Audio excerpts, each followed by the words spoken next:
बिस्मिल्लाहिर्रहमानिर्रहीम। आज 2007 का पेपर सॉल्व कर रहे हैं, ठीक है। 2008 का, सॉरी। इफ़ क्वेश्चन नंबर 1 है, if the T of string is increase 4 times. अगर हमने टेंशन जो था वो हमने 4 टाइम इंक्रीज़ कर लिया तो बताओ स्पीड ऑफ वेव का क्या होगा। तो भाई ये फॉर्मूला है, बहुत ईजी से हो जाएगा। आपने यहाँ पे क्या रखना है, 4 रख देंगी। अब बताए इसको टच नहीं करना है भाई, ये कांस्टेंट होता है, इसको टच नहीं करना, हमें सिर्फ टी और इसके साथ ताल्लुक है। इसलिए जस्ट मैंने सिर्फ फॉर्मूला बताया, फॉर्मूला फुल ये है, लेकिन इसको टच नहीं करना सॉल्यूशन के वक्त। यहाँ पे हम क्या पुट कर देंगे, 4 पुट कर देंगे। 4 पुट करने से क्या होगा, जब 4 का अंडर रूट निकालेंगे तो क्या बचेगा हमारे पास, दो बच जाएगा। 2 को यहाँ पे पुट कर देंगे और इसकी जगह दोबारा वही स्पीड ऑफ वेव आ जाएगा। तो भाई it becomes 2 times.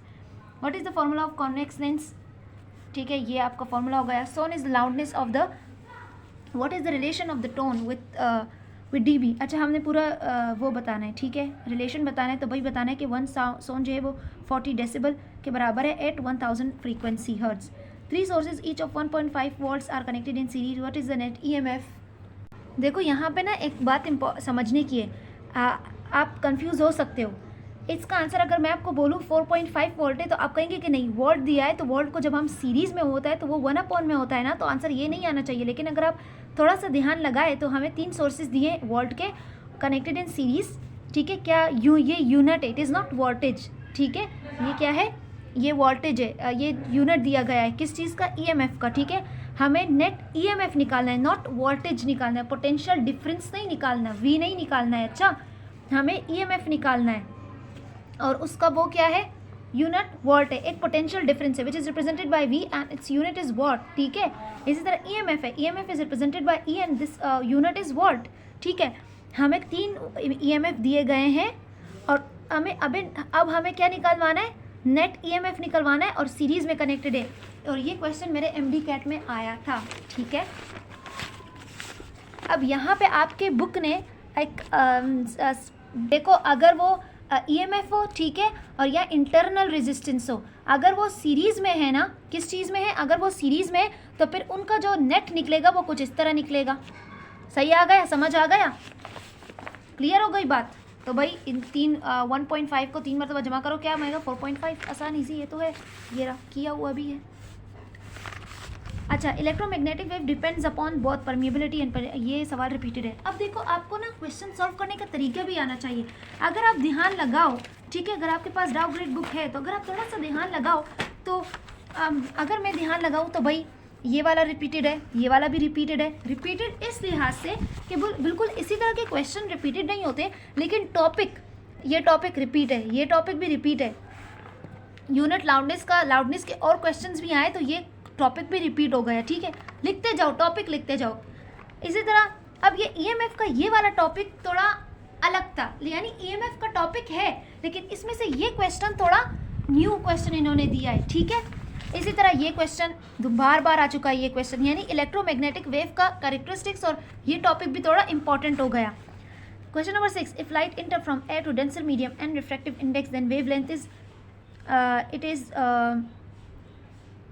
It is decrease and time. आपका आंसर है increase and time, but it is not increase and time, it is decrease and time. ये आपकी आंसर की गलत है, क्योंकि एयर जो है वो है रेयर मीडियम, ठीक है, और वो जा रहा है डेंसर मीडियम में, ठीक है। तो मैं आपको बताती हूँ, मैं जब पढ़ी थी तो किस तरह मैंने ये आपको समझाना पड़ेगा। देखो, ये मैंने कुछ इस तरह लिखा हुआ है, आ रहा है कि नहीं आ रहा, हाँ ये आ गए, ठीक है। अब आपने थोड़ा याद रखना है कि एक दो कंडीशंस है इसमें। वो कंडीशंस क्या है, change in medium with in the same medium. अगर वेव्स, ये वेव्स की बात हो रही है, ठीक है, अगर वेव्स चेंज इन मीडियम या with in the same, waves move कर रही है, अब वो मूव्स कर रही है तो अगर उनके मूवमेंट में चेंज इन मीडियम आ गया, ठीक है, यानी वो एक रेयर मीडियम से डेंसर मीडियम में आ गए या डेंसर से रेयर में आ गए, तो अगर मीडियम चेंज हुआ है तो आपकी फ्रीक्वेंसी ना सेम रहेगी। क्या सेम रहेगा, फ्रीक्वेंसी सेम रहेगी। फ्रीक्वेंसी के साथ कुछ भी नहीं होगा कि इंक्रीज हो रही है, डिक्रीज हो रही है, डजंट मैटर, ठीक है, आपकी फ्रीक्वेंसी सेम रहेगी।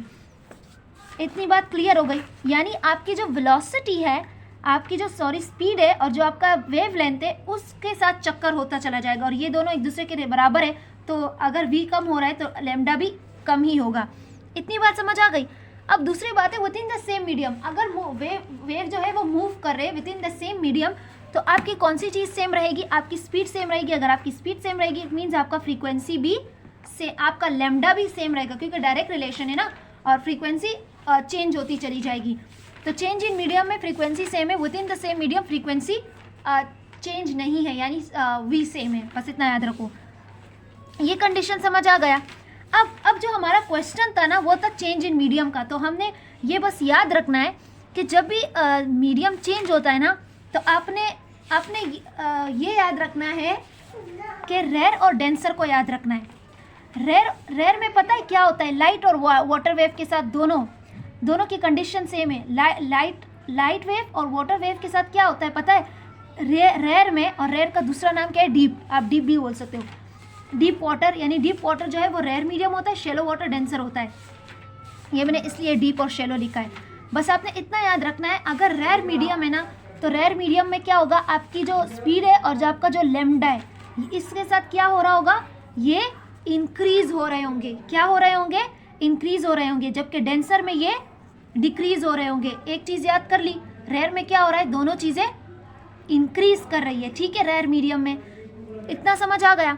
अब लाइट और वाटर वेव सेम है, लाइट और वाटर वेव का चक्कर सेम है, यानी रेयर में लैम्डा है जो है और वी जो है वो इंक्रीज हो रहे हैं और डेंसर में डिक्रीज हो रहे हैं। लेकिन साउंड वेव का उलट है।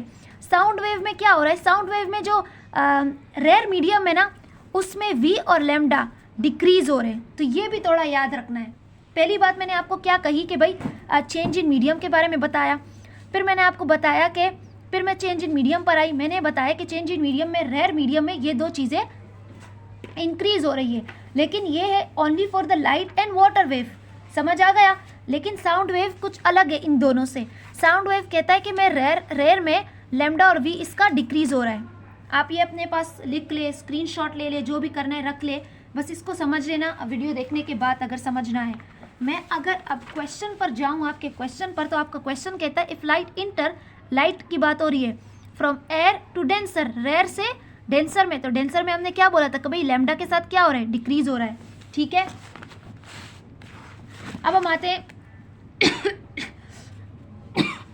Sorry 7, question number 7। शोडो किस लिए बन रहा है भाई, इससे if A dot B equals to 0, भाई बता दिया है कि जब ए डॉट बी दो वेक्टर्स को डॉट प्रोडक्ट करते हैं 0 तब आता है जब 90 डिग्री होती है, म्यूचुअल परपेंडिकुलर होता है, ठीक है। अब ये वाला क्वेश्चन आपको लेंस डायोप्टर दिया है, फोकल लेंथ बनाना है, ठीक है, बस उसका आंसर आपको 50 सेंटीमीटर मिलेगा। इसके आपके बहुत से फॉर्मूलेज होते हैं, आप बुक से देख लीजिएगा। Hydrogen, energy of hydrogen atom in the ground state, आपको पता है ना ग्राउंड स्टेट में हाइड्रोजन की एनर्जी ये होती है, जैसे जैसे वो आगे बढ़ता चला जाता है उसकी एनर्जी इंक्रीज होती चली जाती है, ठीक है। 11 dot product of force and velocity, अब यहाँ पे थोड़ा सा याद रखना है कि P equals to F dot V, ठीक है, लेकिन यहाँ पे पावर दिया गया नहीं है, यहाँ पे क्या दिया गया है, rate of power, and rate of power is nothing. Rate of power कुछ भी एग्जिस्ट नहीं करता, मैंने बहुत गूगल पर सर्च किया, but rate of power is nothing. अच्छा, F dot V equals to क्या है, P है। अब यहाँ पे पावर दिया गया नहीं है, लेकिन एक बात आपको पता होनी चाहिए कि रेट ऑफ वर्क डन, ठीक है, rate of work done equals to power, तो अल्टीमेटली ये आंसर हुआ आपके जो कीज़ है उसमें रेट ऑफ पावर दिया है, बट इट इज़ रॉन्ग, ठीक है। If lambda is the decay constant then half life is 0.6, ये एक फॉर्मूला बताना is very easy. When a body moves downward an incline plane in the presence of friction the net force is, अब बताओ net force के साथ क्या होगा, ये आपके बुक में दिए गए होते हैं। ग्राफ ऑफ आइसोबैरिक प्रोसेस, ये रहा भाई, आइसोबैरिक प्रोसेस है यानी प्रेशर कांस्टेंट है, इसलिए जो ग्राफ है आप देख सकते हैं वो सिर्फ इस तरफ मूव कर रहा है, यानी वेलोसिटी जो आपके वॉल्यूम है वो एक्स एक्सिस पर पड़ा हुआ है, और आप ग्राफ के एक्सिस भी देख सकते हैं सिर्फ वी में मूव करी है। अकॉर्डिंग टू द थर्मोडायनेमिक एक कांस्टेंट वॉल्यूम यानी आइसोकोरिक प्रोसेस में आपका जो इंटरनल एनर्जी होती है that is equals to heat, ठीक है। Velocity of sound is directly proportional to the square root of the absolute temperature. If the axis of the rotation passes through the body and the body moves around itself, ये मैं पहले papers में बता चुकी हूँ, ठीक है, that is spin motion. If the radius of the earth decrease by the half, same question हमने 2007 और I don't know के 7 था कि 5 था, ये उसका क्वेश्चन है, और वहाँ पर आपको आंसर नहीं दिया गया था 4G, बट यहाँ पे एग्जैक्ट सही आंसर मौजूद है। Which instrument is used to detect path of the visible rays, that is Wilson cloud detector. Light have range, आपको रेंज इतना दिया गया है और ये रेंज होता है विजिबल रेज में, और इसी तरह का क्वेश्चन आया था और वो बताया गया था कि भाई बाल्मर जो सीरीज़ होती है उसमें कौन से रेज होते हैं, that is visible rays. Relation between linear velocity and angular velocity 1000 मरतब आ चुका है, ये टॉपिक करना है। यानी instrument having very magnification use to see micro organism clearly, that is compound microscope. Gauss law can be use to find electric field intensity, that is भाई ये वाले नहीं था, charge on the infinite sheet के लिए इस्तेमाल होता है गोज लो, ठीक है। अब अगर मैं आऊँ, the ratio of the EMF in the potentiometer is directly proportional to the ratio of balancing length. अच्छा, number of lines originating from the Q to the surface area of sphere is, अच्छा एक मैंने आपको बताया था flux magnitude density, what flux density इस तरह का कुछ था एंड अच्छा देखो, हाँ याद आ गया, ये जो बी था ना, इसको बोलते हैं flux magnetic density, yes flux magnitude density है, ठीक है। तो क्या था, ठीक है, बी से हम क्या बोल सकते हैं, बी को हम इस बी को बोला जाता है मैग्नेटिक फ्लक्स डेंसिटी। क्या है, मैग्नेटिक फ्लक्स डेंसिटी। और एक है flux density which is this, that is flux density, that one is magnetic flux density. अब मैंने आपको बोला था, जब मैं आपको मैग्नेटिक फील्ड के बारे में बता रही थी ना, तो मैंने आपको बोला था कि मैग्नेटिक फील्ड को इस मैग्नीट्यूड के थ्रू रिप्रेजेंट, यानी मैग्नेटिक फील्ड का जो मैग्नीट्यूड है वो रिप्रेजेंट किया जाता है बाय बी, दैट्स ओके, ठीक है। अब मैग्नेटिक फील्ड क्या था, मैग्नेटिक फील्ड कुछ भी नहीं था, एक मैग्नेट लो, उसे यहाँ पे रखो, ये बन जाएगा आपका मैग्नेटिक फील्ड, ठीक है, ठीक है।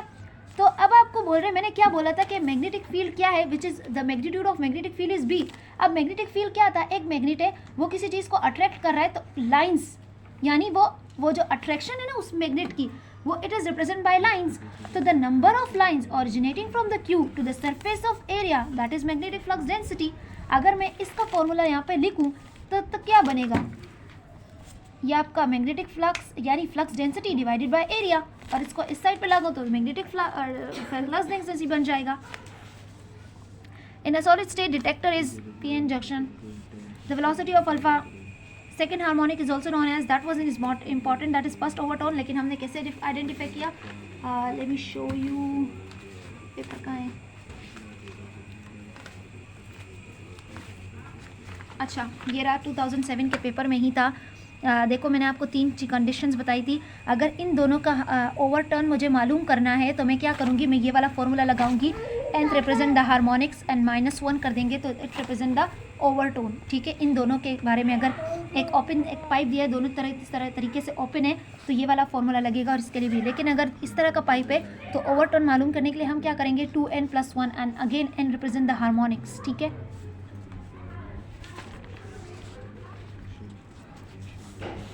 29 carrier waves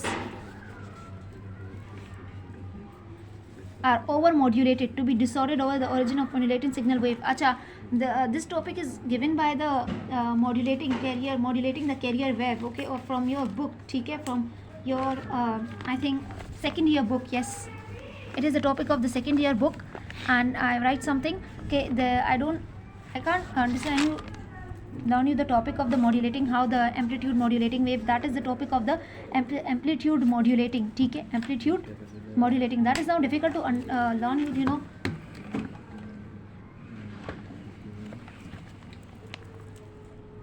Okay, they give you the 3 conditions, okay, in your book they give you 3 conditions about that modulating your carrier wave, okay.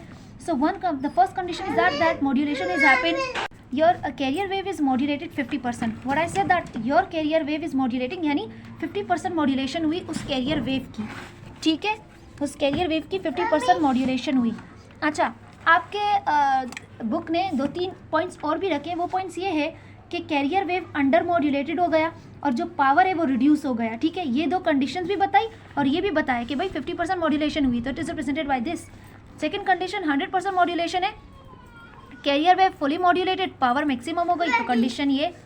Third condition है कि अगर मॉड्यूलेशन 100% से एक्सीड कर जाए तो देन आपकी जो कैरियर वेव है ना वो ओवर मॉड्यूलेटेड होगी, रिप्रेजेंट बाय दिस, और जो पावर है ना उसको यहाँ पे बहुत अच्छे तरीके से बताया गया कि disordered version of the original modulated signal.